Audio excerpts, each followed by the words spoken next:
Good morning, Internet, and welcome back to Cryptid Crush. We just got into Chapter 1 after finishing Chapter 0 with Madhouse Mike. So let's get back into it. Chapter 1, The Leviathan Waltz. As you stroll down the sidewalk, you take in the sights along Hope's main street. Ornate lampposts and old maples dot the boulevard. God, I hate my brain. Also, I'm still waking up. Leading you past buildings and shops. It's all surprisingly quaint, with a few cryptids chatting amongst themselves outside a cafe. One of them, a tall, fuzzy person, waves at you, but you quickly look away. Taro, you never told me Bigfoot was real. Trust me, the mystique wears off after a few days. This is life-changing. How's this the thing that leaves you starstruck? You talk to ghosts. You're pals with the Mothman. A Mothman. You continue your way, glancing at the map on your phone, only 2 blocks until you hit the medical center. There's a buzz in your pocket, a text message popping up on your cell screen. It's a text message from Jamie. Hello, Bew. I hope things are faring well. Thank you for the lovely yet chaotic evening. I hardly slept a wink. I do find Taro rather prickly, but a friend of yours is a friend of mine. Maybe we could hang out sometime. I know someone who may be able to patch up your car. I certainly owe it to you. You start to text back, and bonk into a tall, grizzled cryptid carrying several stuffed bags of groceries in each arm, like some sort of power move. Sorry. Hey, you're that one guy. Oz, right? I'm getting major cannibal vibes from that mask. Biting problems? You can't just say stuff like that. Oz leans over and tries to pet the ghost cat, but his hands are full. Determined, Oz shifts the groceries in his arms to free up one of his hands. He sets a bag down on the ground and scratches Taro's fuzzy face. Taro swats back with her claws and hisses. Taro, be nice. She, doesn't normally scratch. This one's an exception. Scooping up the groceries, Oz scrunches his bushy eyebrows and squints, trying to force some semblance of a smile, but it looks off. Yeah, you really don't know what to say. Oh shoot, speaking of groceries, I really gotta meal prep. I've been living off coffee, peanut butter, and cereal all week. And now I've got to fix my car. How am I supposed to pay for that? Jamie says they know a guy, but can I really trust their judgment? Oz shrugs. I know he means well, but Atlas keeps leading me to dead ends. He just doesn't take stuff seriously. He poked a werewolf with a stick. Think August remembers what happened last night? Let's hope not. Thanks for listening, Oz. Seems like I've got a lot on the brain. I've never actually seen a cryptid like you before. I mean, lots and ghosts are pretty self-explanatory, but what are you? How's Oz supposed to answer that? Oz steps off the sidewalk into a small empty lot and grinds the heel of his boot on the ground and drags it through the dirt.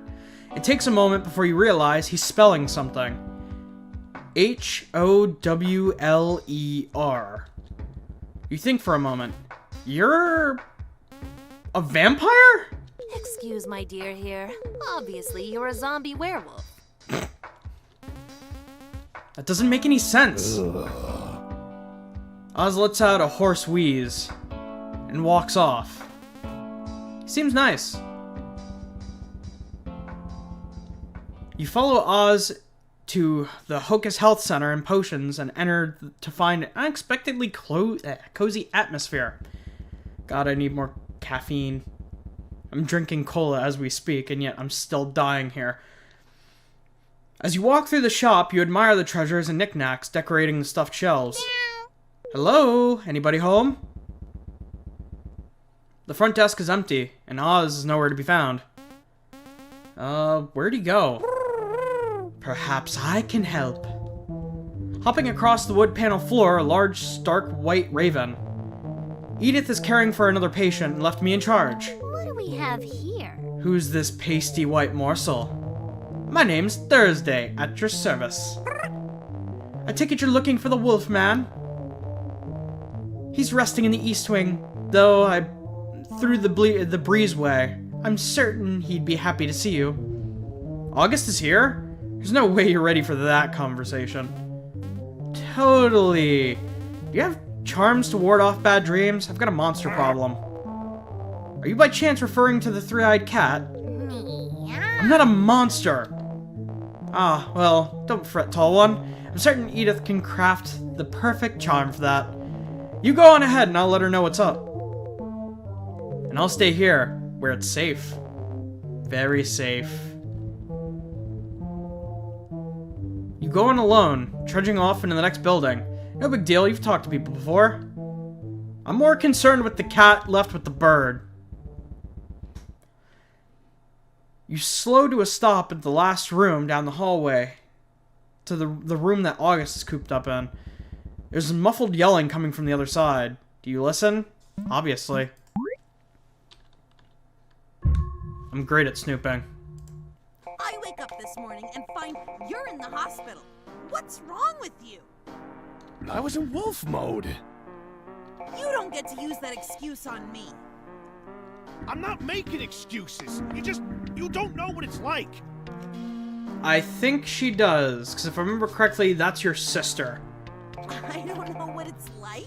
I live with you in June. And she's also a werewolf. If you're so unhappy, move out. Go live your life. Yeah? Who's gonna look after June, huh? God forbid something happens to you. Stop talking about June. Talk about June more! She's adorable! I didn't ask for your help. I don't need your help. Okay, Mom. Yeah? You sound just like her. Ouch. Something tells me mommy issues?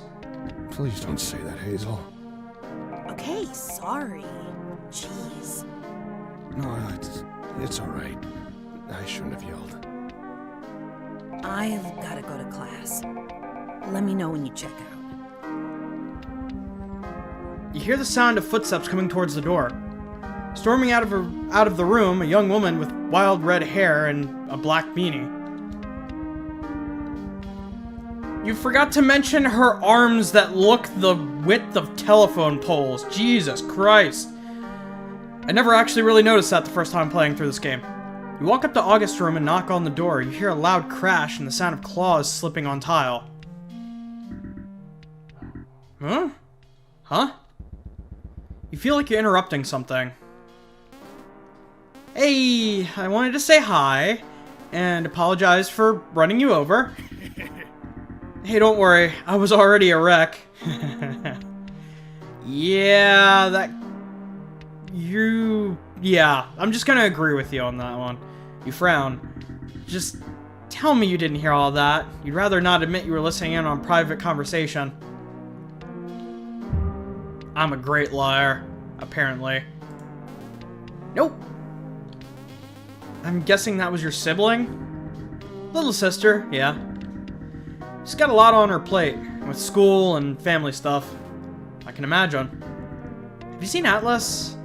Was he with you? Yeah, he stayed over at my place. Man. I guess this was the last straw.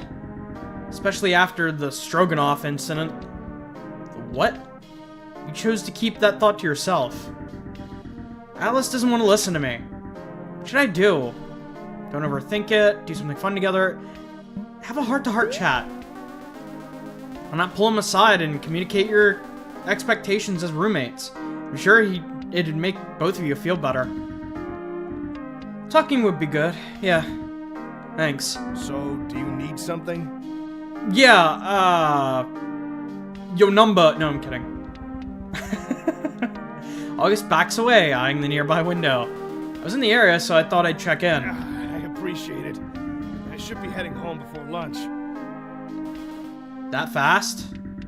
I gotta get out of here before the doctor comes back. Oz? No, the mean one. This morning she chased me with needles! Sounds like you have a lot to worry about. Nothing I can't handle. It seems you're both at an impasse. You're not sure what to say next. So, you're a werewolf, huh? Ah! I knew you would ask! You weren't supposed to find out like this. I could have been all aloof and mysterious. Goodness, what happened last night? Huh? What werewolf? That's just a myth! But no, I ruined it day one. Is lycanthropy some kind of game to this guy? Well, you are living in a town of monsters, so it's no mystery you'd be one too. You look so cute. With all the orange fluff, you're adorable! No way, get out of here. I'm being serious. August tears the clinic room window open and leaps out. Huh. You walk out into the hall. You're back in one piece. How'd it go? It went alright. I still feel kind of bad, but August didn't seem to care. About getting crushed by 2 tons of force? Yeah, it was kind of awkward. Did Thursday send you? Yeah, I got bored. Oz won the staring contest. Taro's fur bristles. Though I sense something's amiss. Wait here. Looks like you fetched everything we need. Thaumaturgy Thursdays. Indeed. Did anyone see you? I swear to God, Thursday has the voice. Whoever voice acts him, you have a great voice, because you sound like a Full Metal Alchemist character. You better have kept your mouth shut.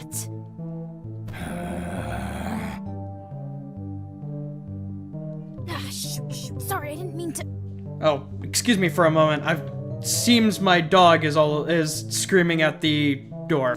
Alright, now we're recording with special guest Casper, because he was getting upset that the neighbors were outside with a dog. Anyway. Did you contact the others? God, I like Thursday's voice. Yes. And now, we wait. Saturday night. No, your name is What Thursday. are you talking about?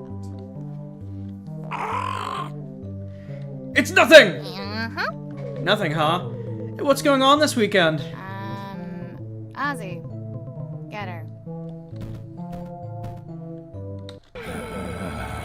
No, don't get me! Just kidding. Ozzy wouldn't hurt anybody. Right, big guy?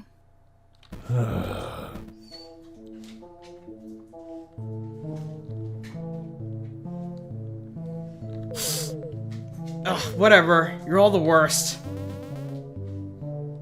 What are you doing? Calm down, you. And my special guest ran out the door. Alright, really should make a Casper video at some point.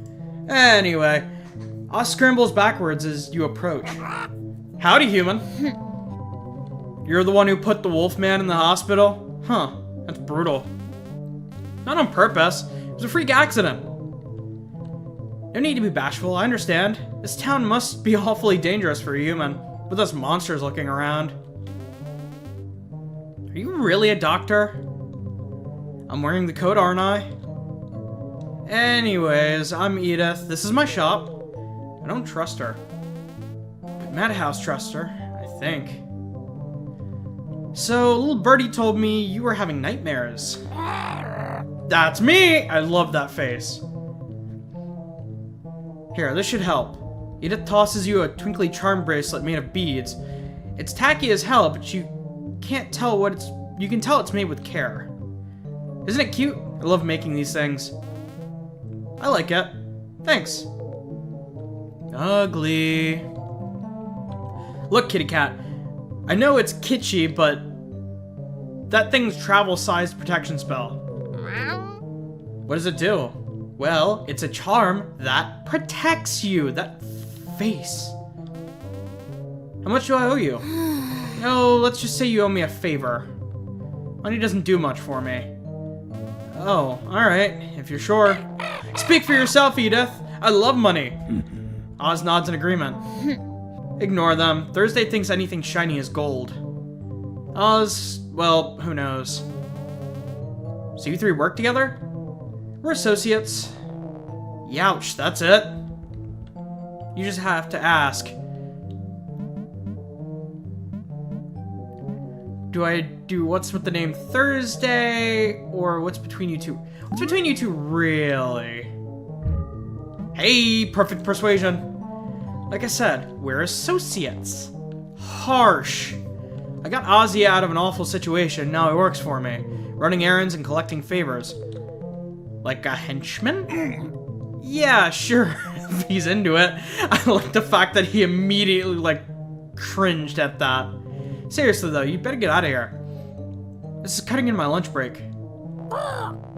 Hey boss, your wolfman escaped.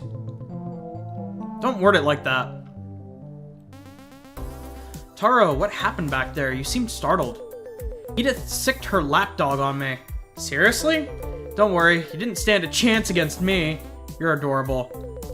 So where's Mike? I was hoping he'd make the first move. You tap on the screen of your phone, it flickers green. I chickened out. Chickened out? I can't face Edith. I look like a boiled legume. Oh, don't say that. Would she even recognize you? Probably not. But forget it. Who cares? Relax. You just ditched your job and change is bound to be scary. Why do you think I nap all the time? Because you're a cat? No, it's because the world's exhausting. You'll figure things out. And no, you're not a boiled legume. You're a tennis ball. Thanks. Let's keep walking. You pass through the empty city square and come to a stop in front of a tall red brick building. Through the glass doors, you catch a glimpse of a figure dressed in brightly colored cloak pushing a cart full of books through the lobby. Cute! They've got a library! Don't be fooled. Libraries are treacherous labyrinths. Without a specific goal in your heart, you'll be lost in a maze of books. Bad experience? Nah, I've never actually been there.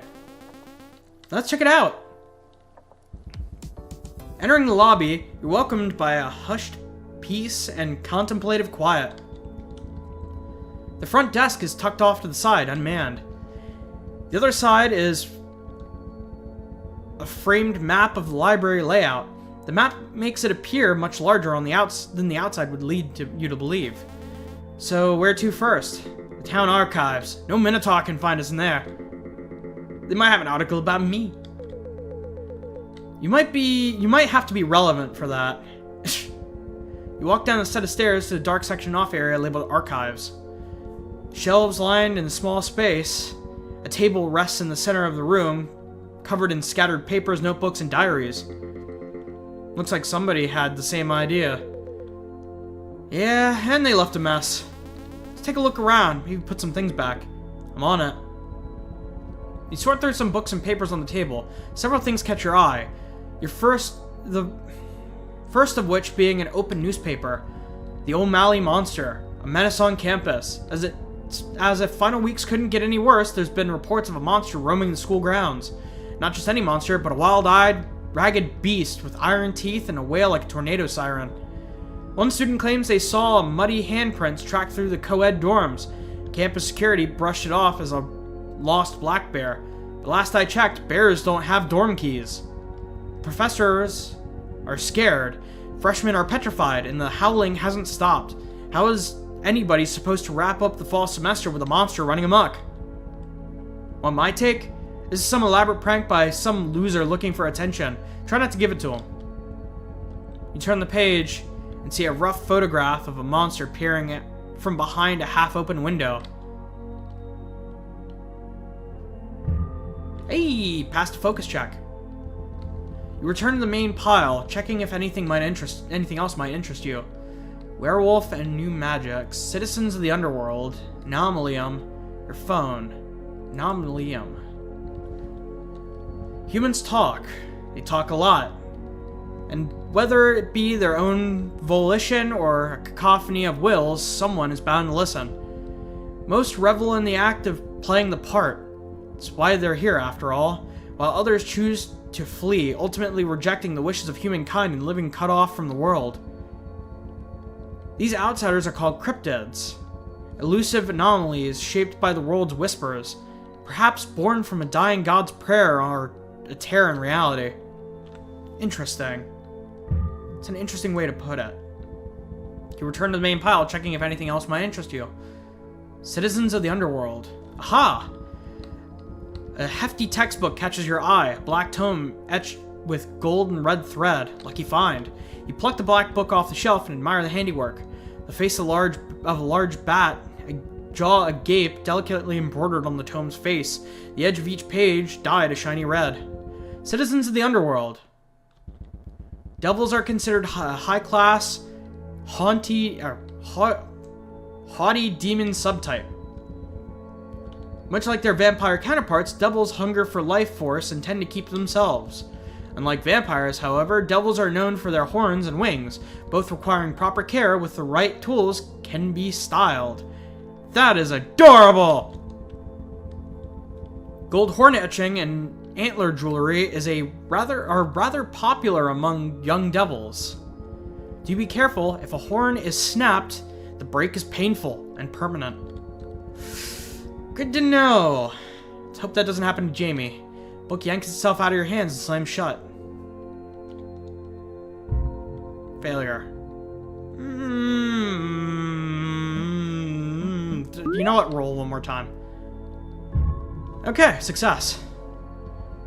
Take that as my cue to check werewolf and magic. Star marks are known as etches, are magical tattoos linked onto a werewolf's skin. The most common place for an etch is between the shoulders and forearms, acting as a shock guard and easing physical strain of lunar curse. This magic isn't without pushback, however. Some werefolk take issue with the etch, claiming it reduces endurance needed to shift. Keeping a clear head under the effects of moonlight is considered a feat of strength. A shaggy fur coat easily masks these markings, making it difficult to tell who's a real lycanthrope. Alright, you've got to reply to Jamie's text. You respond with a simple smiley face and a thumbs up. Keeping it short and sweet. All tidied up. Ah! You look around and find all the papers and journals have been neatly tucked away. Oh hey, did you put them back in the right spots? Nope! So, did you find any article on me? No luck. Bummer! Guess it's worth a shot. If it's that important to you, why not ask the librarian? True. All we gotta do is find them. Somewhere. I'll scout on ahead. Taro fades out of view, leaving you to wander the library aimlessly. Madhouse was right. You're totally lost in the labyrinth of the library. You know, I tried writing a book once. Thought it'd be a great way to get the thoughts out of my head. But I couldn't hold the pencil. Give Madhouse a sad look. No, it's cool. That's how I got my telekinetic power. Ghosts don't have the ability from the start? A specter derives their power through dissonance, so I'd imagine it'd take years for a skill like that to manifest. Oh, not to pry, of course. Whoa. Who the heck are you? Why, I'm the librarian. You can call me the Goat Man. There you are. I thought we'd be trapped wandering here forever. I'm lost. I knew this should have required emergency whistles on entry. Sorry about that. I haven't gotten around to updating today's map. Can I help you with anything? What do you mean by today's map? This building loves scrambling its layout on the daily, which makes our job an absolute nightmare. But I live for a challenge. Yes, no unwearly magic can dissuade me.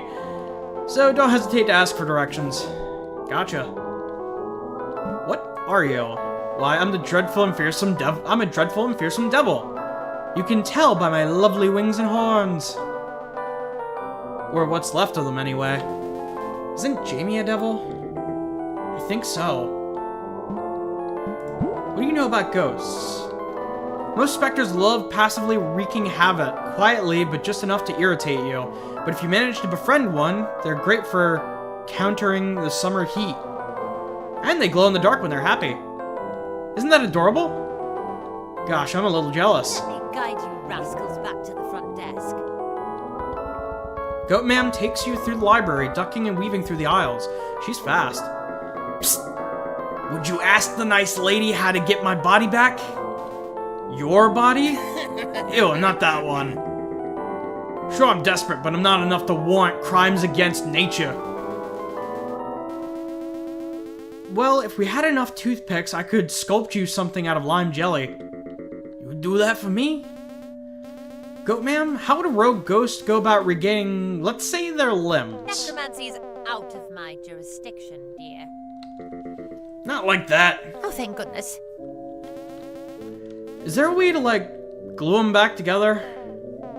Well, the best thing one can do is strive to find peace and move on. Not happening, Granny! Is it not a spirit's goal to find eternal rest? You should take this time to reflect.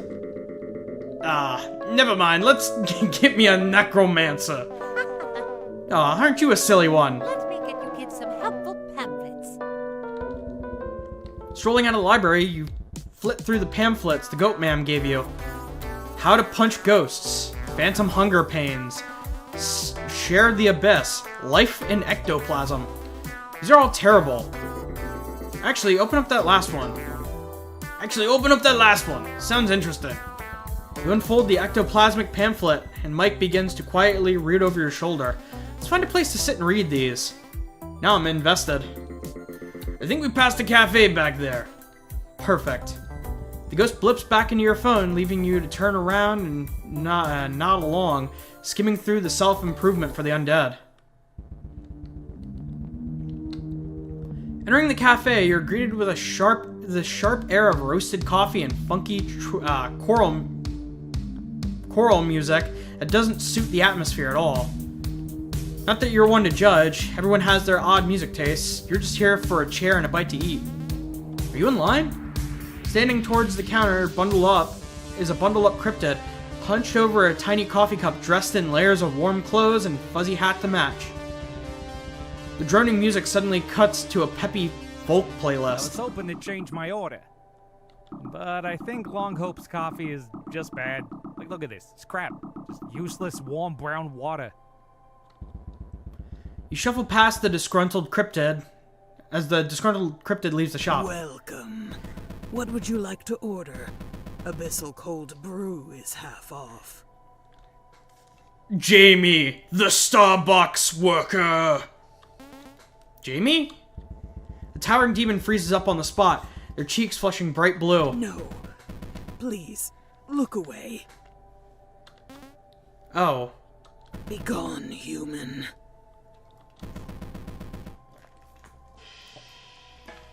Sorry, needed some cola. Gaze not upon my wretched form! You mean your work uniform? Precisely. I am but a worm in this state. Hey, if it's too awkward, I can come back when you're on lunch break. No, I must be strong. I'll have a chai latte and a croissant. You could save $2 if you ordered an abyssal cold brew. Sure, if you recommend it. No, it tastes very bad. How about nice green tea? Great choice. You get your croissant and handcrafted beverage, eager to take a sip. With great anticipation, you take a drink. And gag. It's horrible. It tastes like the vacuum of space slathered with the Marianas Trench. This isn't what I ordered. I believe you ordered an abyssal green tea. No, abyssal? It's where we source our ingredients. Ugh. What if I made you a drink that's off menu? I insist. Okay, just don't get in trouble. That's part of the fun. You nudge the drink aside while Jamie heads back behind the counter. Car batteries! Pardon? If you took some jumper cables and hooked me to a car battery, that'd be able to be just the jolt I need to get my powers back. Are you trying to electrocute me? No. Why would I do that? Who knows? Come on, loosen up. Come on. I wouldn't put you in harm's way. Tell that to your one fanboy. Youch. Gosh, you're brutal. I'm being honest with you, you know? I don't want you thinking you're off the hook here, Slimeball. And the cute nickname? Does that mean I get to call you Meatball? No, seriously, you got a lot of work to do. Whatever. Jeez, what's his problem? It's like he wants conflict. Back in the kitchen, the devil is brewing something truly unholy. And sure, they'll throw in roasted veggie panini on the side. They search their heart for the perfect recipe to come to mind. Dragon's Primordial Brew, Tincture of Divine Truths, Prismatic Tea of Noble Hues. Tincture of Divine Truths sounds delicious. Perfect drinkomancy. With the idea in place, they get to work. Their hands move masterfully and concoct a punchy beverage, carefully crafting a brew to suit a mortal's palate. Here. Jamie slides the cup across the counter. Hope you enjoy. It's a bright peachish beverage that would look tasty but the fact that it's slightly glowing a divine radiance is mildly unsettling.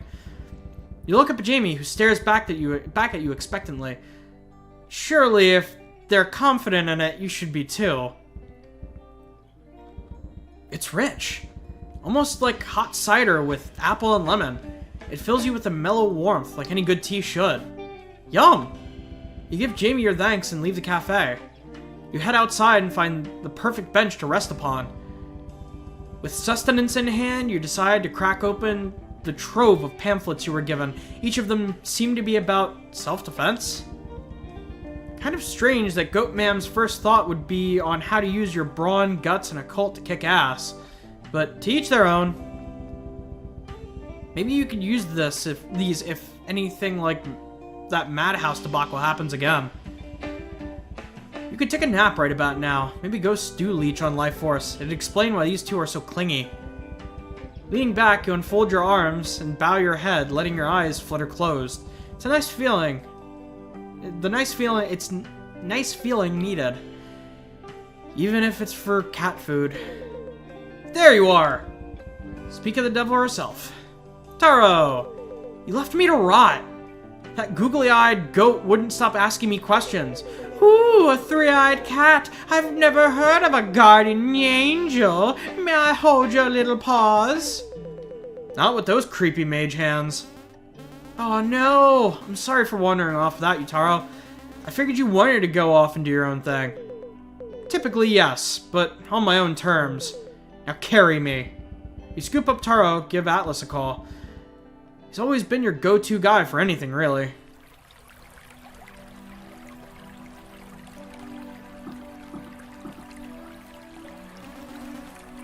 I'm at the bridge. Yeah, I stopped by the clinic. I think he went home. Okay, I'll see you there. The bundled up cryptid catches your eye. He seems lost in thought, gazing across the water. Feeling a twinge of worry, you quickly cross the street and call out. You alright? The stranger digs around and pulls out a chunk of granite stone. Tied around the stone is a string of woven green clovers. I'm tossing rocks. He hoists it up and tosses it off the bridge, watching it plummet before plucking into the water. Want to try? You want to try? I like that. The cryptid offers you a mossy rock wrapped in grass and yellow wildflowers. Why exactly? Tosses another stone, one wrapped in twine and maple leaves. The goddess sleeping at the mouth of the river. So I'm trying to wake her up. I got questions. Weirdo? How do you know she's down there? Tore a chunk out of me down in the bay. Apologies, ma'am, but frog legs are off the menu. Oh, you thought he was joking. Sorry, I'm still getting used to life here. The name's Robbie. You can keep the rock. Are you new? Very new. Washed up on the beach like a piece of soggy driftwood. That's a real fairy tale entrance. Maybe fate brought you here. I suppose that make me the frog prince. I thought you were a fish. Monster either way. You just have to ask. Where are you from? Cape Ann. which is roughly a gazillion miles away. So no matter how you spin it, I shouldn't be here. Unless you're an astral projection. Ugh, don't even joke about that junk. So what's your plan now? Hitch a ride out of town, find a nice pond, then hibernate until spring. Do cryptids generally hibernate? Robbie wheezes a strained laugh. Cryptids? Is that what the folk call us? Like some kind of space alien? I figured it was an umbrella term. That's hilarious. And not at all like what they called us back home. Which is... Eek! Get away, you monster! That's terrible. Shh, it doesn't bother me. Or that's what I would say if it didn't actually bother me. Well, I think you're pretty cool, Frog Prince. Wow, I think so? You have a place to stay. I'm squatting in some greenhouse I found. The humidity is easy on the gills. The two of you gaze out over the river, hoping some water-breathing dragon would burst from the waves, but nothing happens. With a curt nod, Robbie departs. Hey, Wait up! I was wondering when you'd show up. What's up? I think we discovered a new type of possession. Oh yeah? I'll call it paranormal poisoning. Complete with alliteration. Cool, right? By the name alone, I'm guessing it's some sort of supernatural leak that bleeds into someone else's life. Bingo! Pretty sharp. I made that up. Oh. Don't screw with me. Okay, continue. I'm listening. So paranormal poisoning isn't absolute possession, but rather a weaker indirect influence. Like keeping a haunted doll by your bedside. Or drinking a can of haunted soda. You got it. How'd you figure this out? Taro, can your buddy and I talk in private? What, you two need some alone time? Yeah, I'm just teasing. You two get along now. I'll meet you back home, human.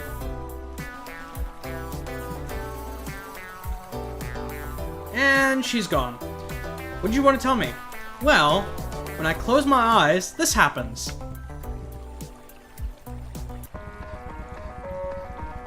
Urgently jamming. I need the playlist to this game so bad.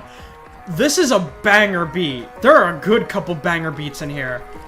Atlas squeezes his eyes shut, and when he opens them, they're sharp green with a faint glow. I'm sure it'll wear off soon, but I've been keeping my eye on it. You're still possessed? Atlas, how are you functioning? Willpower, baby! I'm taking you to the doctors right now. I'm calling poison control.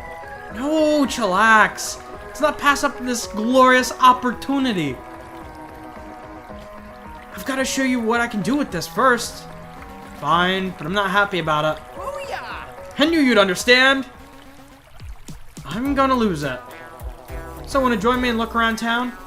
Look for what? My buddy Lex. He owes me 20 bucks. I actually don't care about the money. That part was the joke. So, you wanna come with? Sure.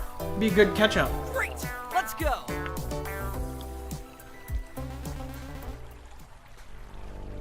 How's the Atlas household? We're doing good. I'm in the middle of negotiating family chore chart. No, I mean back home. Oh boy. Success on homesickness. With your dad? Ah. I just needed to leave. What happened? I thought your dad was cool. I had a vision. Like, a bad one. Did you tell Atticus about it? That's the thing. I think... he was the... I shouldn't dwell on it! This is the Mothman we're talking about. So what about you? How you liking your new home? What happened to your dad? Huh? Nothing happened. It's a vision. Besides, it's something... it isn't something you should worry about. You're noisier than I am. Alice, if something's bothering you, you can talk to me, man. Look, it's better with me out of the picture. Atlas, come on. I'm bad luck. No, you're not.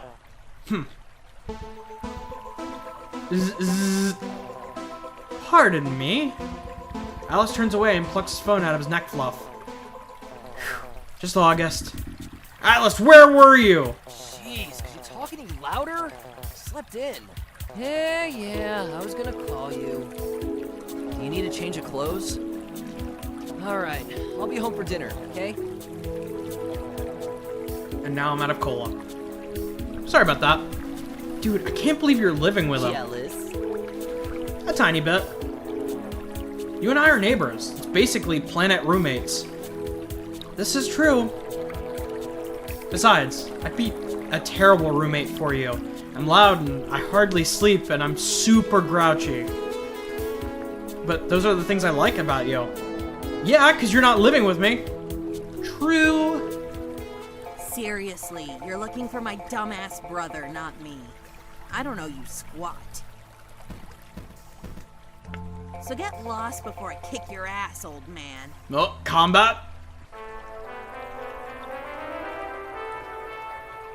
Hey, Hazel! False combat. Huh? What do you want? Looks like we've come full circle, huh, Oz? Conspiring with the enemy. The what? The enemy! So what do you want, Feathers?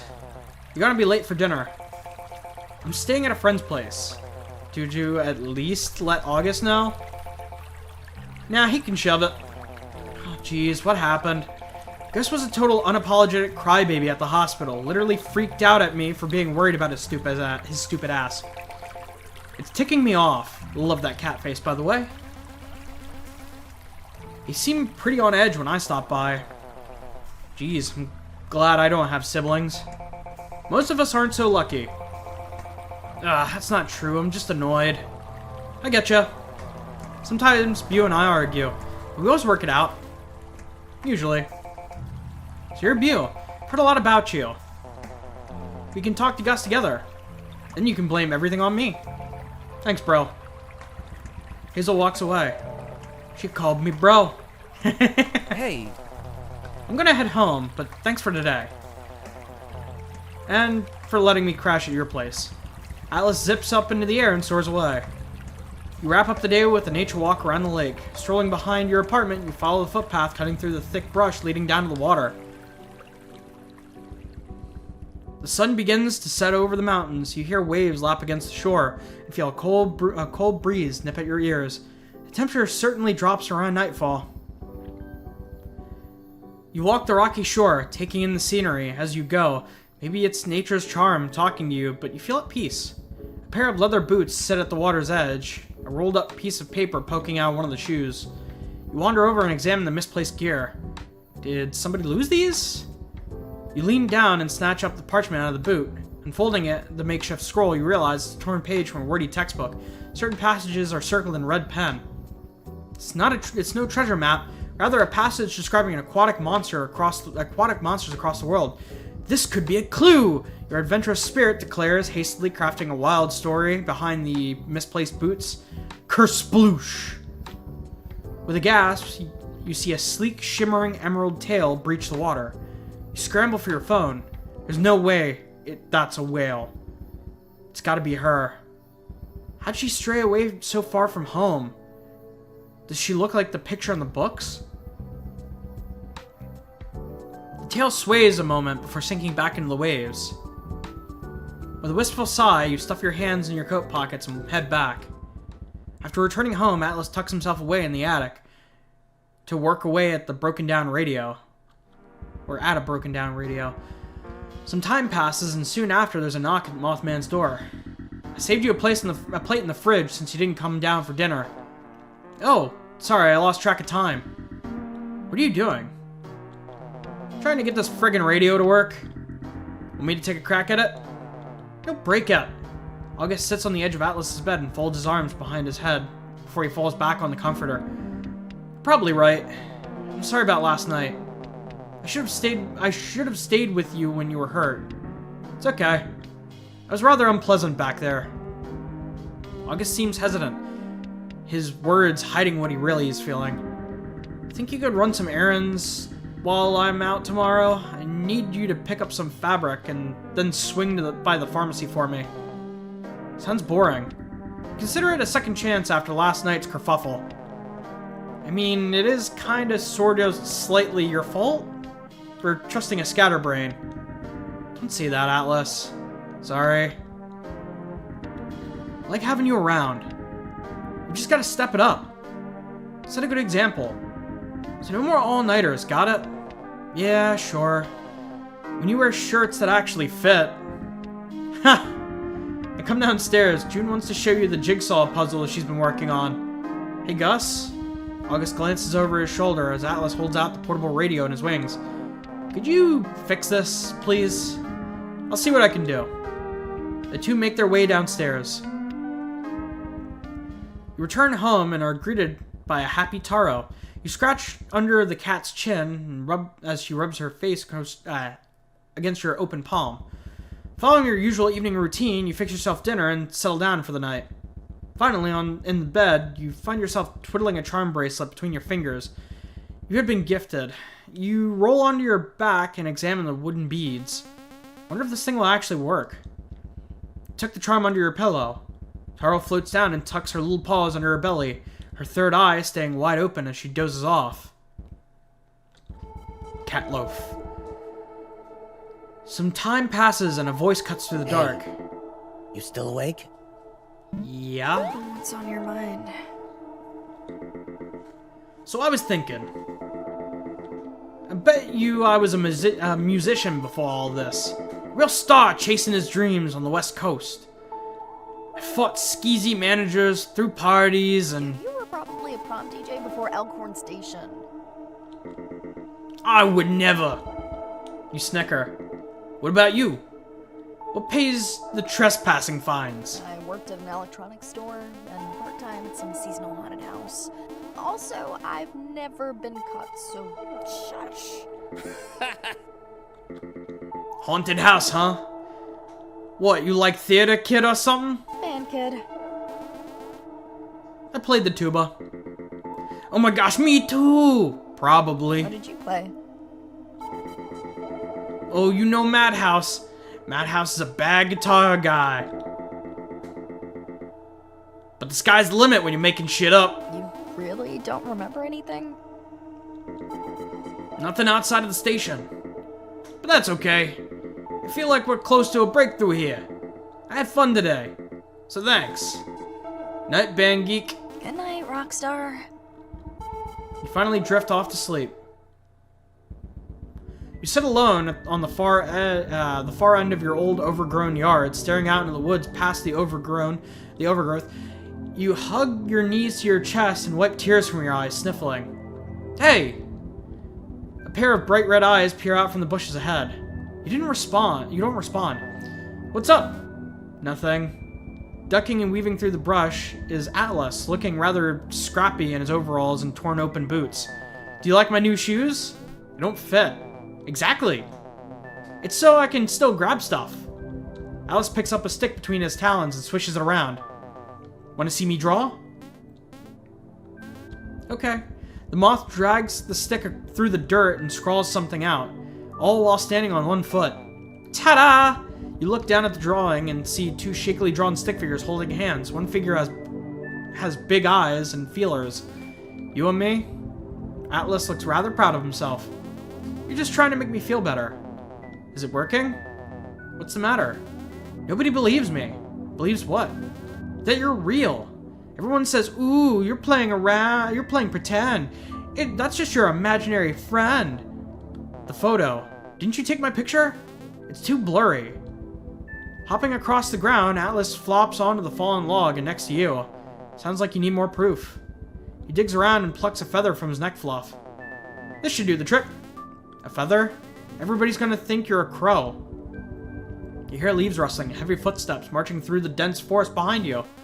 Huh? Who's there? You look back and see Atlas is gone. Your backyard, the forest, everything is gone. Wake up! Towering over you is a gruff-haired stranger dressed in a white t-shirt and slacks. A piece of copy paper with a squiggly face scribbled on in marker is taped to the face, acting as some lousy mask. Oz? What are you doing in my dream? The intruder clasps a hand to his chin and peels the paper off his face. Bad disguise. The Howler hoists you up in his burly arms. His hands are rough and his forearms are etched with tattoos. Watch your head. Oz tosses you like a trash bag and you fall out of bed. Laying on the floor, you stare up at the ceiling, your heart racing in your chest. You hear a knock at the door. And another knock at the door. You going to get that? Absolutely fuming, you leap up to your feet and march through the kitchen and glare up through the peephole. Whoever it is, they're blocking the peephole. You open the door. Good morning. You're relieved it's a friendly face, but irked at being woken up at such an early hour. Couldn't you have just texted me? I felt like any more texts might be rude since your phone is now home to a ghost. Mike's not a digipet. Can I come in? I brought breakfast. Jamie reaches into their day bag and pulls out a fragrant loaf of pumpkin bread alongside a plate of muffins. You look at the muffins. All is forgiven. You step aside, letting the devil into your apartment. Jamie's horns clonk against the doorframe as they walk inside. I want to write August a sympathy card. Jamie strolls through the kitchen and places a bag on the table. Reaching inside, they pull out fistfuls of markers and a blank card. It's not a bad idea. But where do I start? With a drawing! A picture is worth 1,000 words. Just draw whatever's in your heart. My heart? Squatting down, Jamie pops the lid off one of the markers and begins drawing on the card. You try peeking over Jamie's shoulder at the doodle, but they're sheepishly blocking your view. Can I see it? Not yet. Perfect. We should be good to go. Do you know where August lives? We can walk there together. He lives just up the road. Sure. We can talk car damages on the way. The muffins weren't enough? Obviously not. Thought you said it was just up the road, not a hike. Would you prefer we drive? In that death machine? I wouldn't trust driving it across the street. It's not that broken. August's cabin is exactly how you expect. In the middle of the woods, rustic, overgrown, but sturdy. The furniture on the porch looks hand-carved. Potted ferns resting on each step, leading to the front door. The only thing out of place is August, shovel in hand, digging a big hole. As the two of you approach, August hops up and calls out to the kid kicking wood chips in nearby flower bed. Junebug, you're gonna get splinters. Why don't you come over here and say hi? I'm busy! Morning. Look who's back to normal. How you feeling? Just peachy. You're looking for Atlas, he's asleep in the attic. Atlas lives in your attic? Well, attic might be the wrong word. It's more of a loft. We got fairy lights and everything. Oh, it sounds lovely. Atlas is a serial couch surfer. He'll crash wherever he can fit his feelers into. Oh, boy. The lad's down on his luck, that's all. You called him a pest. Man. Yeah, I shouldn't have said that. How'd you get stuck with Atlas anyway? He's an old family friend. We're happy to have him. I almost said happy to leave him. We brought you a card and pumpkin bread. Oh wow, this smells great. And a card too? Yes, please open it. It's awfully kind of you. Tearing open the envelope, August pulls out the get well card and opens it. August's eyebrows furrow as he stands there staring down at the little card and a concerned look on his face. Are you bleeding out of your eyes? If that's how you interpret it. Who's the little blue guy on your head? That's my soul. Damn, I didn't know you were a baker and an artist. That's so cool. Jamie grins. August chuckles, tucking the card into his back pocket. Thanks, you two. August throws an arm around you and Jamie, giving both of you a friendly side hug. Hope you get better soon. You give Jamie a gentle nudge. Yeah. Jamie jumps and angrily looks around, only to realize the puny red-haired girl yanking on their tail. She looks up at Jamie and asks, "Is that a mask?" "No, it's my skull." "Is your brain in there?" "It should be." "Can I see?" "I would die." "Hey, you rascal. This is my daughter, June." Did Did you know octopuses have 9 brains in their arms? June kicks the devil's shin. Tag, you're it. She runs off, yelling and flailing her arms around. What? I'm sorry for scaring you. Have you ever played tag? You're supposed to chase her around. Yeah, it's all in good fun. Okay, sure, that sounds easy enough. I can have fun. Yeah, they'll be fine. Glancing at the large shovel August is leaning against, you raise an eyebrow. There's no shrubs or saplings around needing to be planted. What's with the hole? I'm doing some yard work. Uh-huh. I find it relaxing. This feels like a werewolf thing. I'm certain it's a normal human thing. Maybe if you're a gravedigger. Gravedigger? August tumbles into the hole. Look at this beefy boy digging around the dirt. It's great to meet you, bud. You're haunted? Double haunted, actually. And you're okay with this? For now, at least. I can't believe a werewolf's fallen for me. Did I come on too strong? August hoists himself up out of the pit, rubbing his back while he winces. Oh no, I got the message. August, meet Madhouse Mike. He's a lot. Oh, like the radio guy. I'm a ghost in need of a man with a shovel. Wait, you remember me? Vaguely. But that paranormal stuff makes me queasy, so I try to avoid it. That's okay. It's not for everyone. I wonder if I can adjust the music here, because the voice acting is a little bit being overpowered by the music. There we go. That should help with the audio. One sec. Junebug! Time to get ready for school! June, no biting! Help me! What's your plan exactly? You're gonna find my body! And my hat too! That bastard's gotta have it! Mike, that feels wrong. Is this really how you'll find closure?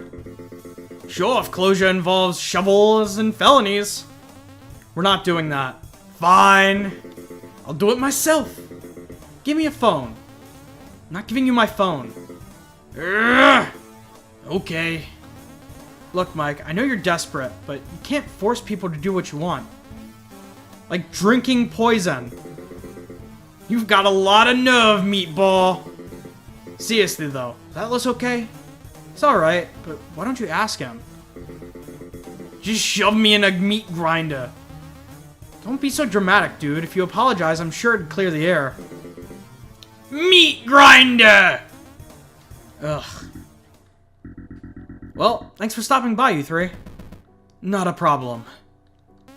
Yeah, it's always nice getting to know your neighbors. Could you give us a tour of the graveyard, neighbor? Since we're new in town. Why there in particular? It's for my spiritual well-being. That is a rather important journey. I admire a ghost taking care of himself, of his afterlife. Yuck. See, all I had to do was ask. I'd be happy to help. You're not creeped out? Nah. I hear it's a great spot for mushroom picking. Not alone, of course, but that just makes common sense. So it's settled. How about you swing by and I'll pick you up how about I swing by and pick you up after work, since it's a bit of drive? Sounds like a plan. What about you, Jam Slam? Feeling adventurous? Strolling as creeping around a cemetery sounds, I'll have to pass. I'd feel bad leaving Atlas out. You decide to take the long way home. While you're walking home, you spot 2 figures, recognizing one as Goat Ma'am, who's pacing around. I'd wake up to find half my zucchini patch has been chewed to bits. Some hooligan's been ransacking my garden. Sounds like a giant woodchuck. Second figure is a tall woman dressed in a nautical blouse. Woodchuck, wearing a coat and trousers. Ha! Says the talking goat. Unrelated! You stroll in the view, catching Goat Ma'am's eye. She greets you happily, while the woman looks on. Good morning, dear. Have you seen a fellow with the most dreadful posture? wandering this street? Oh my. Someone's been stealing rocks and plucking flowers from Parsnip's garden. Goat ma'am! I'm not calling you by your wizard title, Parsnip. It's too silly, even for me.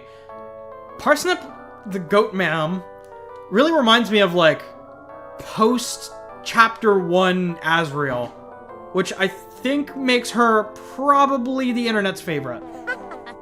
It's endearing. You don't see me wandering around calling myself human, ma'am. That's because you're not a creative person. Aha. So, have you seen him? Sounds familiar. I did stroll by a guy skipping rocks yesterday. Into the river? You think back to the stone Robbie gave you and frowned. It's still in your coat pocket. Can you steal rocks? Maybe. Yeah. Noted. The woman holds her hand out for a shake. I'm Tessie, the Loch Nessie monster. It's nice to meet you. You reach out a hand and the two of you shake hands. Her grip is firm but gentle. You? Goat ma'am! Tessie chuckles. I better get going. You should swing by the lake sometime. And let Frog Legs know purple lupine flowers are my favorite. Tessie smirks and gives Goat Ma'am a big pat on the back before sauntering off on her merry way. Hey, wait a second. What is it, dear? Never mind. Now where's your ghostly companion? I do hope those pamphlets were helpful. Oh yeah, thanks. Meanwhile... Face down in the dirt is the self-proclaimed Frog Prince, sprawled out like he was giving the earth a hug. A lone zucchini rests within his claw's reach. A weapon, perhaps? This is starting to feel like a crime scene. Hey, you okay? Craning his head to one side, Rob opens his glossy fish eyes and squints up at the bug staring down at him. He's overheating? Atlas reaches over and touches Robbie's fluffy hat. The fishman doesn't budge. He plucks the hat off the fishman. Robbie rips the hat out of Atlas's grasp and plops it onto his head. What are you doing? I thought you were dying. You alright? Oh, I tripped. See his webbed feet? They're shit. I'm like an alien. I'm like an ugly, featherless penguin. Rob straightens up before slouching back down again. I hear ya. All I have are these wings and chicken legs. He eyes the Mothman and frowns. So you're a cosplayer? What? Because that's one striking interpretation of the Mothman. Wasn't he some sensationalized hoax? But hey, whatever sells bumper stickers. You can't sling words like that around. Hoax? Yes, it's insulting. I'm standing right here. And stand up straight. So, it's not a costume? Whoa. Have you been living under a rock? A rock under a rock. I see. Want to talk over coffee while I catch you up to speed? You seem like a real fish out of water. Okay. Then I said, Terry, get out of town! Who knew opossums could be so chatty? Ha! Only when it's gossip. Hey, Atlas. What's up, flyboy? Just chilling with my good buddy. Hello. You look at the ghost expectantly. He's going to say something and you know it can't be good. Atlas, I just wanted to say... What a rebound! You got a thing for green guys and hats? That was a question from your Darkwasher interview, wasn't it? It was? You thought I wouldn't notice. Looks like Mike's out of material. Atlas's eyes flicker a sharp green with a faint glow. You look terrible. Your face is gonna get stuck like that, you know. Have you been taking care of yourself?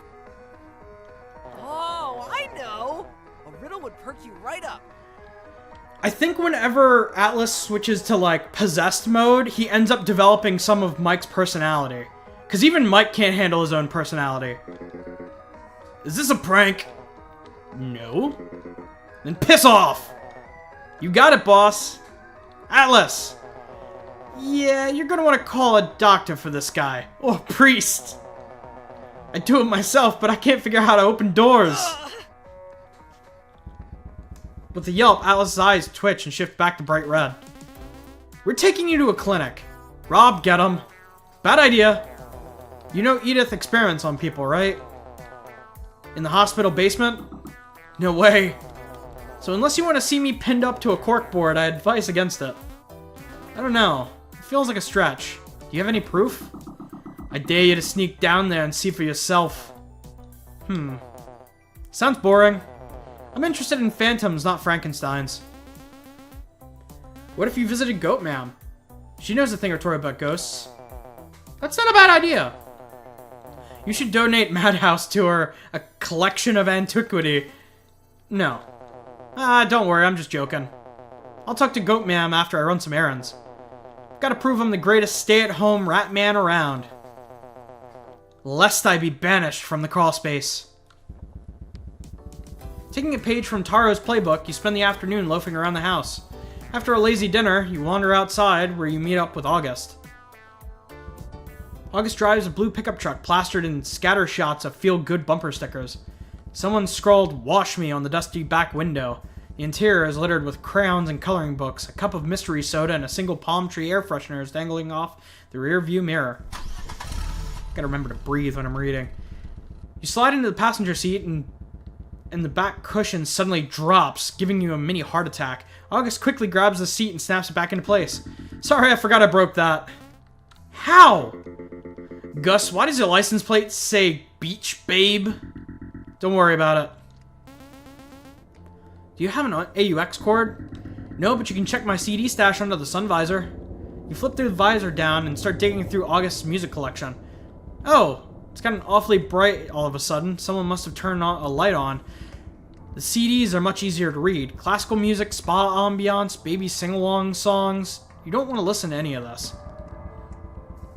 You look over and see two massive headlights blaring in the side mirror. Shield your eyes at the imposing crimson logger truck riding the blue pickup's rear. Don't brake check. The truck swerves into the opposite lane and veers past you. Glancing at the cargo makes you uneasy. Can't quite make the shapes out in the darkness, but you swear it's squirming.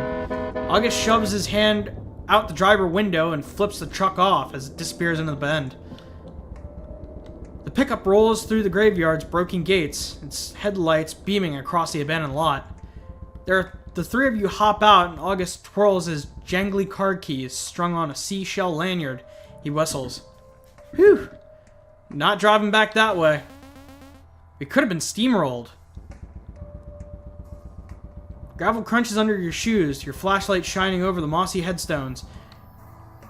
The singing crickets and icy wind bring a gloomy peace to these old resting grounds. Hurry up, slowpokes! Maybe keep it down? I'm sure the spirits here are trying to rest. You got a hot beat? Yeah, last I checked. Then stay in your lane.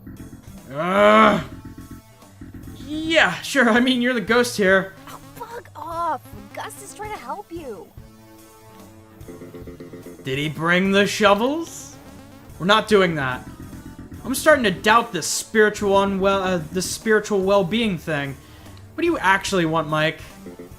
I'm searching for myself. Literally speaking, I wouldn't get your hopes up. The three of you start looking around, hoping to find a stone marked with a Mike. I found a mic. August calls out from a grave marker, gesturing for you to come over. That's not me. I know if it were me. What's your last name? Madhouse. No, I'm being serious. My name is Madhouse. Look for a guy named Madhouse. You don't remember, do you? What kind of loser forgets their own name?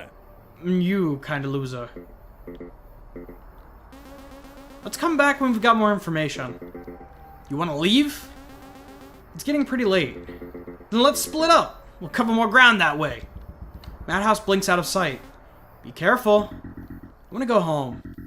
We can't leave. We can leave, right? I mean, Mike's in his natural habitat. Like releasing a mountain lion back into the wild. I couldn't do that to him. Well, you've got more patience than I do. I nearly freaked. That'd explain the ears. Well, tour's over. I need to make a phone call. August strolls off the path and fishes his cell phone out of his pocket and dials a number. How's things? I wanted to check in. Atlas, the oven's off limits. You invited Jamie over? Okay, just keep me posted. And tell Junebug Papa loves you. Not you, June! Yes, you too, Atlas. Hello? Anybody home? I've got to be lying around here somewhere. Maybe they were right. Mike's got no clue what he's doing here. Or why anyone bothered. Hey, cutie. Place your headstone next to mine. Let's spend eternity together, darling. Go to hell. I saw him first. You freaks are the reason the dead don't speak. Please, pay them no mind. They'll be gone by morning. Huh? Now allow me. Madhouse feels a spectral hand touch his visor or his hat. This moment is rather precious to you. Yeah, I'm not gonna reroll that. A difficulty of 999. Oh shit! I didn't mean to skip any of that. Let's get back to that. Yeah, just skip through. The hand gives Mike's cap a gentle tug and tears it off his little ghost head. He shrieks and reality is torn from him. Mike, you look like hell. Where have you been, bedhead? Mike is standing half asleep, slumped against the radio door frame. He's face to face with his producer, who's clicking her pen in her right hand, annoyed. Is it that obvious? Let's just say you're lucky this is radio. Where have you been? Have you been getting enough sleep? They both know the answer. Sure, but what about you, Debs? Yeesh. There's not enough hours in the day. Especially with our holiday special just around the corner. Boss wants things wrapped up in a real tidy bow. I'm holding for the year's holiday bonus. If we even get one. Debbie takes a sharp breath. Let's focus on you, okay? You're the star here. I just schedule interviews and push your buttons. Aw, come on. You got me this gig. Mistletoe Mike wouldn't exist without you. You do look good in a Santa costume. You both laugh. Now give us an outro. Like on the spot? Boss's orders. That's it? Your heart clung to this? No glory, nor tragedy, but a boring day job? You poor little nothing. Even Oblivion didn't want you. Ugh!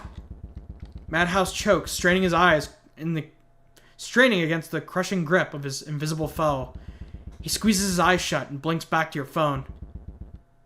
And blinks back into your phone, but nothing happens. He strayed too far. Oz shambles through the graveyard like a zombie, a tired zombie. He plucks a toadstool here and a moss chunk there, per Edith's orders. Squeezing his eyes shut, he stifles a big yawn. He steps in something, nearly slips. Oz lifts his boot to peel whatever it is off the bottom of his shoe. A mushroom? No, it's a melted baseball cap. Oz scoffs, tossing the hat aside. Gross. Mike, where are you? You come running, skidding to a stop as you nearly crash into the howler. You scream at the sight of... Oh, it's just Oz, lurking around in the dark, alone, in a graveyard. Just like you, except he's a monster built like a sycamore tree. I'm so sorry. You... August marching through the dark places behind you. What does Edith want? Did she send you to come screw with me? August eyes the sky with suspicion. Where's the bird? Oz rolls his eyes. Did something happen between you two? All Oswald cares about is so-called favors. I'll pay my stupid bill, so quit hounding me.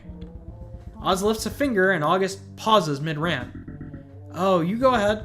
August waits patiently as Oz writes something on his little clipboard. He shimmies over and glances at the note. Oz holds it out for August to read. Oswald says I'm right. He is horribly in the wrong and he'll be fleeing to Alaska post-haste. Mother of... Oz stomps on the wolfman's foot. You don't have time for this. Turning away, you zone out you zone out of the bickering and wave your phone around trying to pick up a signal.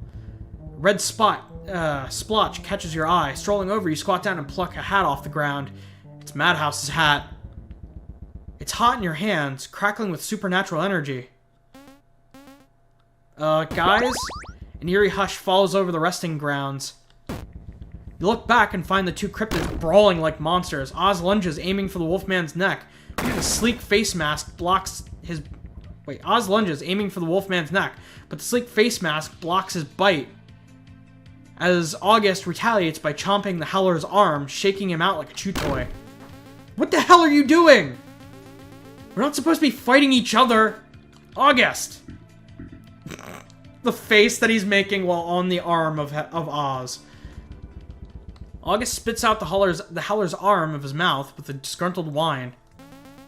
Both of you! Sorry. Oz folds his arm and sulks. What were we doing again? I can't get a hold of Mike. Sure, we split up, but I didn't think he'd disappear. I knew this was a bad idea. Give me that hat you're holding. It's Mike's, right? I'll sleuth him out. What, you got a sixth sense? Oz reaches into his overshirt and bumps into the wolfman. Nah, ghosts got this ozone sort of smell to him. Oz draws a silver dagger from his coat and cuts through the air before him. Eek! Death approaches, so let's just save real quick. Oh boy. Mr. Walker appears. What is that thing? Why, you're rather rude. Not that it matters now. You'll all be gone by morning. Who's Mr. Walker? Oz hisses through clenched teeth. Hey, that lantern's giving me the creeps. It reeks. Oz lunges, darting to the side before bashing its hilt off the dagger off the lantern. Shink! Oz stabs the lantern for 10 damage, and flickering shadowy threads off the tip of his blade. Oz looks to you for further instruction. Lower its defense. Lower guts to lower physical defense, and lower brains to lower supernatural defense. Go get them. I'm in no rush. Madhouse is tethered to your phone, right? What if you tried calling him back? Kazap. Success. You angles their phone at the lantern, and a wild bolt of green lightning spikes through the air, dealing 3 damage. Hey, I see what to do. Shadow laughs and tips his hat. Rather impatient, are we? I don't mind. Now, why don't you go first? It's time to put your new abilities to the test. You missed Taro. Lantern summons a will-o-wisp. Lantern summons a will-o-wisp. Lantern summons a will-o-wisp. Oz looks at August. Let's do another Kazap. Lantern.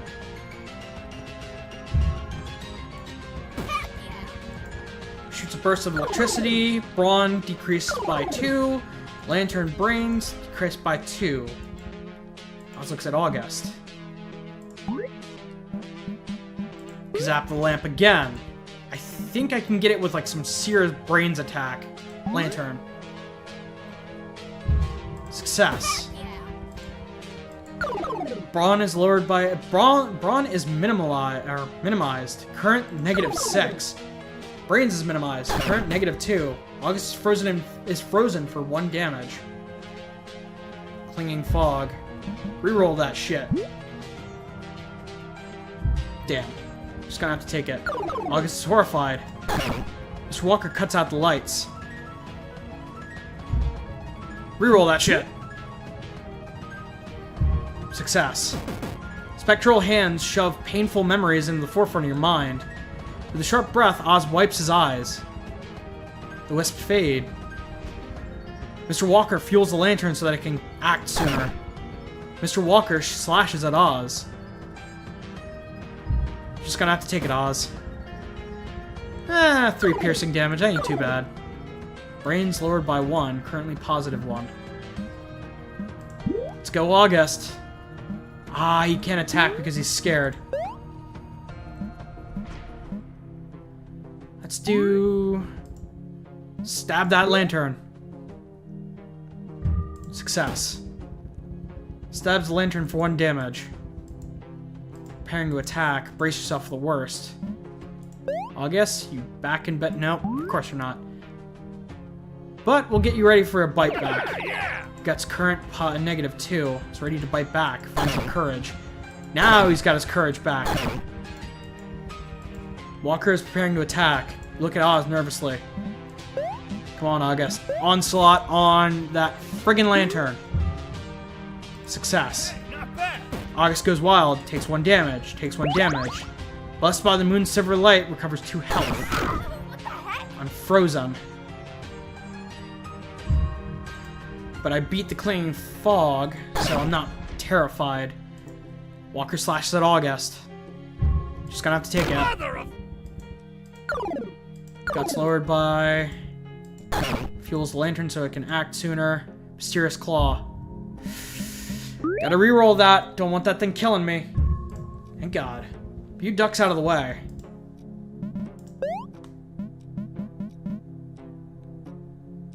Flex. Show them what you can do. Raises all your core stats. Move works, but also raises the enemy team's difficulty. Deals medium damage. Lowers the target's power mod. For now, Healing Sprite.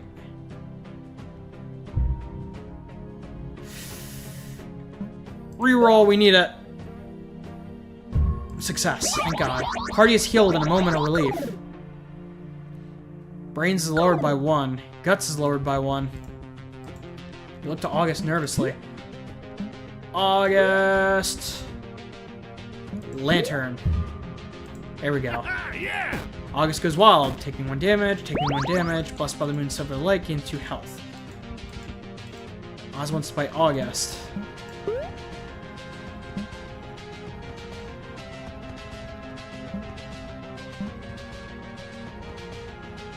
Based on the... Aha! Okay. Do it to the lantern. Cool. Stabs for 2 damage. Lantern cuts the lights. Just gonna have to take it. Ow, that's bad. Mr. Walker slashes at Oz. Oz ducks out of the way, fuels the lantern. August is frozen for 1 damage. Ouch. August is horrified.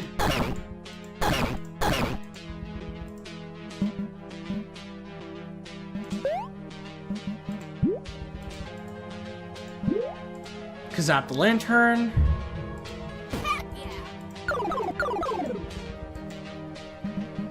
Oz, I need you to heal me.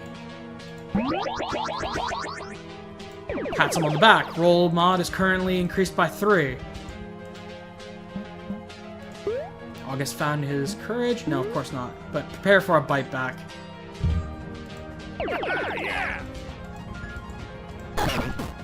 August finds his courage. Just gonna have to take it. He's horrified. August intercepts Mr. Walker, dealing 5 damage. Ouch.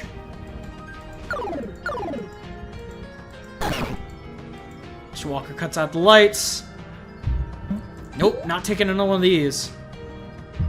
There we go. Spectral hands shove painful memories to the forefront of your mind. With a sharp breath, Oz wipes his eyes. The wisps fade. Lantern is preparing to attack. August is hurting. Oz, we need another heal, but for August. Pats him on the back. Roll mod increased by 3. Lantern summons will-o-wisps. Oz wants to bite August. August, we need an onslaught, but fine. We'll work on bite back. Gonna take that loss. Guts lowered by 3, is ready to bite back.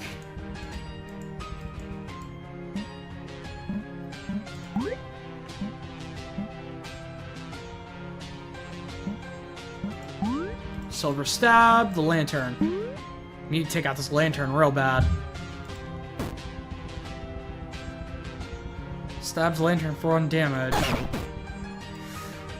This battle's gonna take a while. I'll be back. Alright, this should be the last move to take out this lantern. Alright, August. Onslaught on the lantern.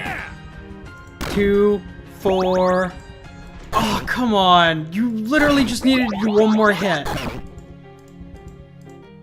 Alright, fine. This is the last one. Kazap that lantern, dammit. Lantern. Reroll that shit. I keep telling myself it's one more. Fine, Kazap it one more time. Lantern. There we go. Finish it. Lantern's done for. Turn count, 27. Rank, B, 25 for A. Damn it! Unlocked Full Moon Duet dice. You can equip them at any time in the quick menu. Lantern shatters. A geyser of ghostly light spills from the broken glass.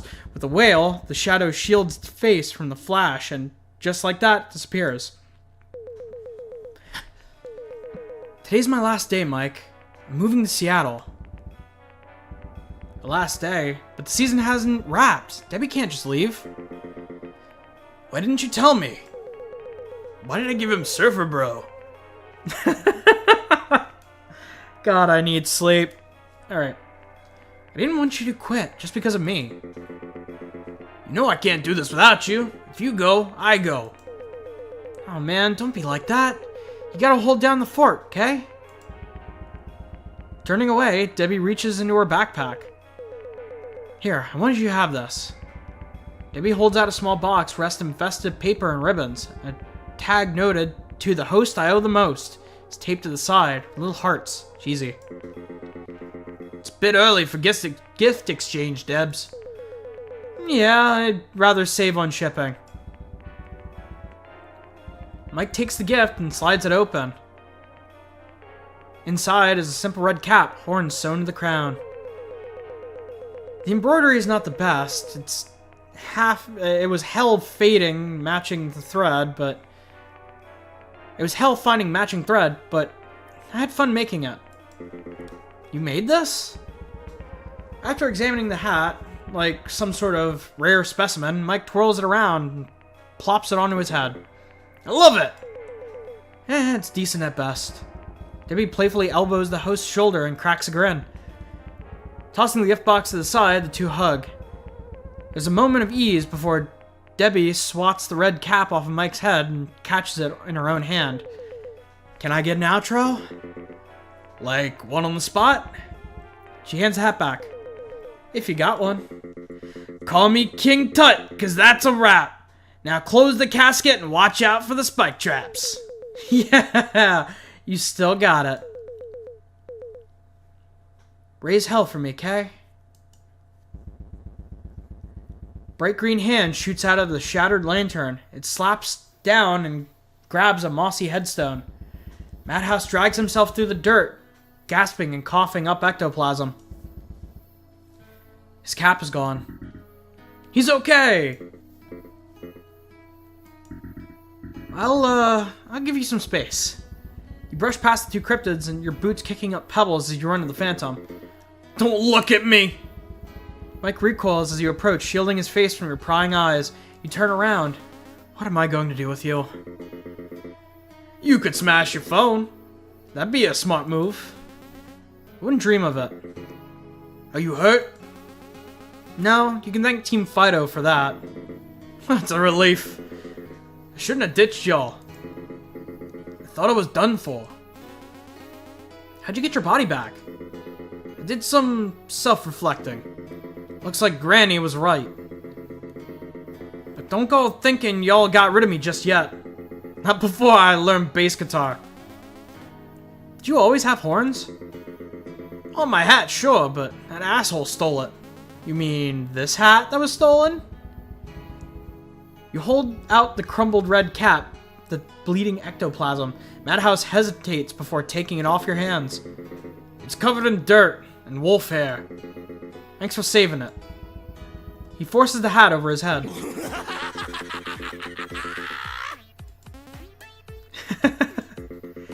Yours could use some work. It's good to have you back. Happy to be here. He points at the two cryptids. Hey, Gentlemen, thanks for keeping an eye on Meatball here. I hope they didn't cause any trouble for you. Sadly, it seems our efforts were in vain. I'm not buried here. That nickname, that's the nickname that stuck? You can do better. Yeah, that's fair. I'll keep workshopping it. Let's get out of here. We'll meet you at the car. Nice moves back there. I did read your note. Sorry for being a jerk about it. Oz doesn't budge. Like he gives a rat's ass. Wanting to help people is pretty admirable. God knows this county needs it. Is that why you wear that thing? Yeah, my mom would flick my nose whenever I'd bite or gnaw on the furniture. It left me flinchy and never fixed a thing, but at least it wasn't a muzzle. Oz gives the Wolfman a hefty pat on the back. You need a ride home? It's a hell of a walk. Oz thinks a moment before shaking his head no. The howler slinks away, disappearing in the dense woods beyond. Looks like Madhouse Mike wishes to spend time with you. Would you like to view his hangout now? Yeah, why not? You know, I never realized I could take my hat off. I figured it was fused in my friggin' head. This opened up a new realm of possibilities. You think they make clothes for ghosts? Sure, but how does an outfit die? Shrinking in the dryer. Or whatever you're wearing, whatever it is you're wearing. Like yours is any better. Hey, I'm a craft store Halloween prop. What's your excuse? Did you design the look yourself? Nah, it was a collaborative effort with my producer. Do you like it? I like you. I like the ghoul wearing it. The ghoul with the melted swamp face? Even more. well, well, well. You're a genuine freakster! Want me to sign your forehead? Mike, I was being serious. What? I'm struggling to tell what's a joke and what's not with you. You and me both. Besides, you could do better than me, bud. Raise your standards. I tried to kill you. That's something we could work on together. Starting with your outfit, if you'd like. I'm a picky shopper. Damn it.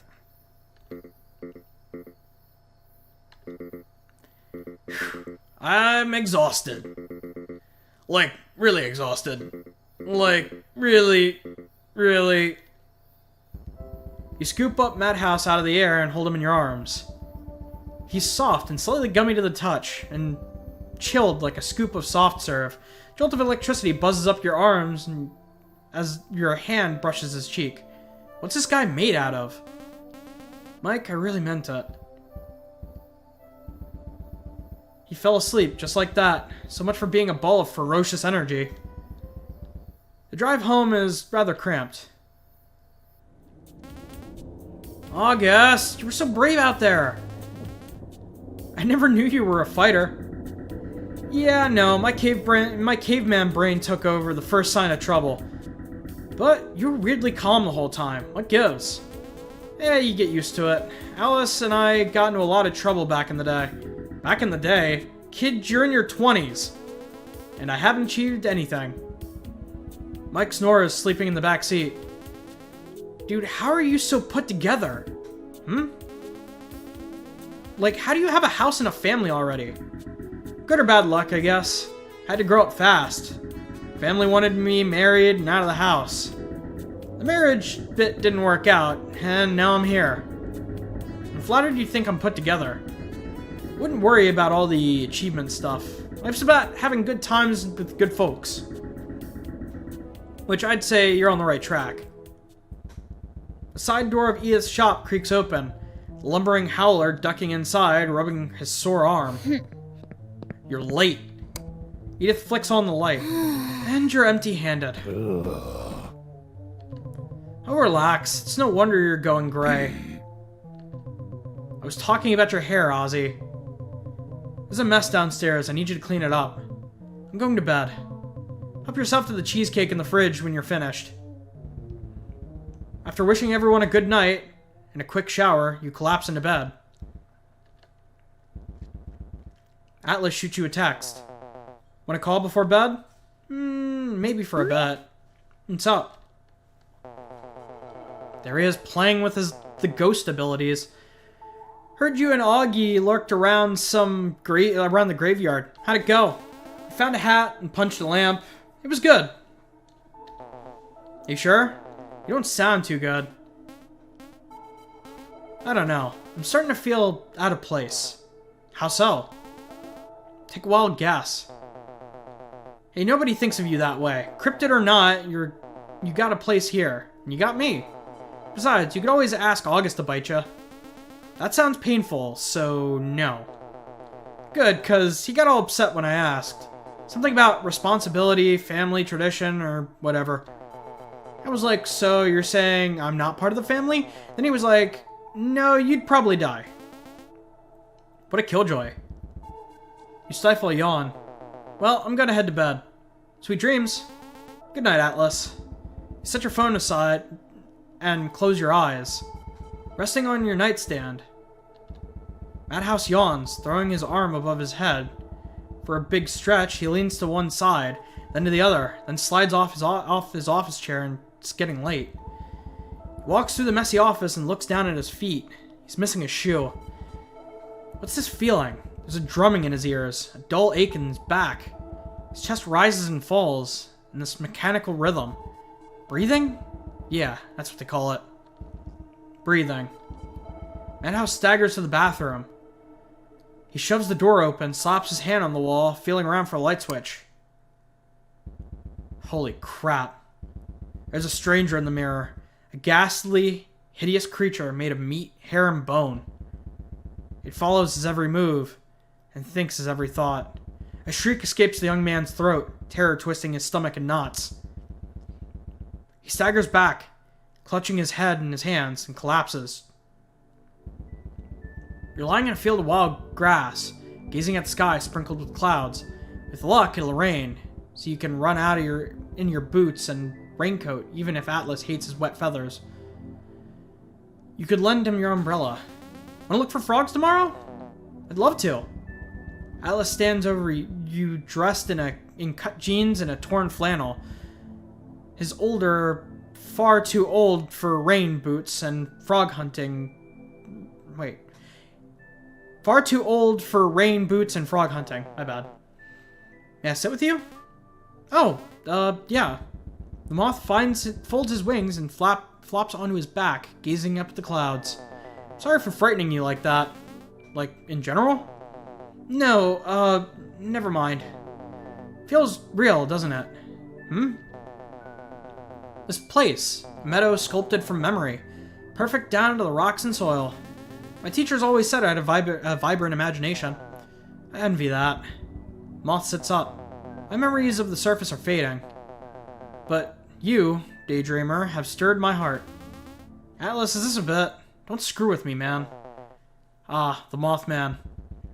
Atlas helps you to your feet and gives your hands a reassuring squeeze. Please take this. My time runs short. You've got company.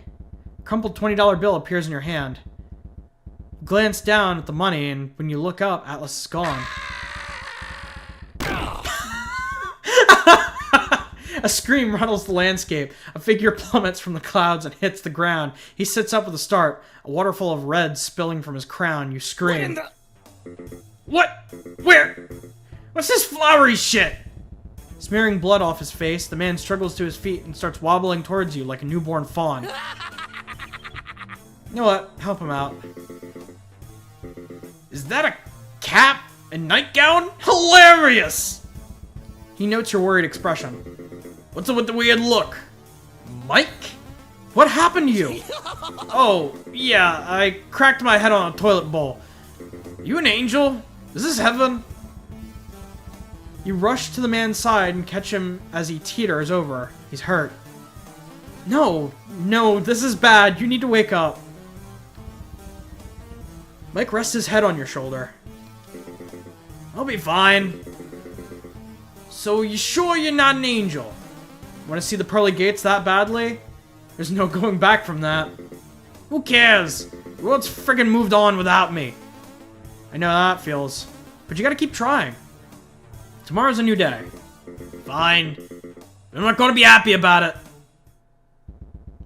The dream fades as you stir awake, sunlight pouring in through your bedroom window. Elsewhere. August! Atlas barges into his housemate's room and spies the hulking heap of fur sprawled out on the bed, his long legs dangling off the mattress as he opens one eye and growls. I like the bear dad look for him too, even though it's like wolf dad look. How am I awake before you? Because you didn't sleep? Don't you have, like, a job? What's wrong? It's catching up to me. The queasy. The supernatural queasy? Dude, you walked into that one. Seriously, a graveyard? First date? You know you're scared of ghosts. Just because I'm afraid of something doesn't mean I gotta hide from it. And it wasn't a date. Were you looking for a quirky fella named Mike? Atlas blinks. Mike? Did Mike have a grating voice and a bad temper? Wolfman yawns. Yep, your friend seems to tolerate him. He tolerates everybody. Wish I had that kind of patience. Papa! June darts across the room and leaps onto the bed. She climbs the fuzzy mountain of dadness and pounded her tiny fists on his back. Bugga baby. August sits up and reaches back, plucks June off his mane, and gives her a big hug. Look who's all dressed and ready to go. Good job. I did it all by myself. Mr. Crow made me breakfast. I tried, at least. Come on, June, let's let him get changed. No! June refuses to let go, clinging to August like a baby koala bear. I'll race ya. Alice slowly turns away and takes a big step towards the door. June hops down and races out of the room, leaving Atlas in the dust. She's just like you. Oh, hush.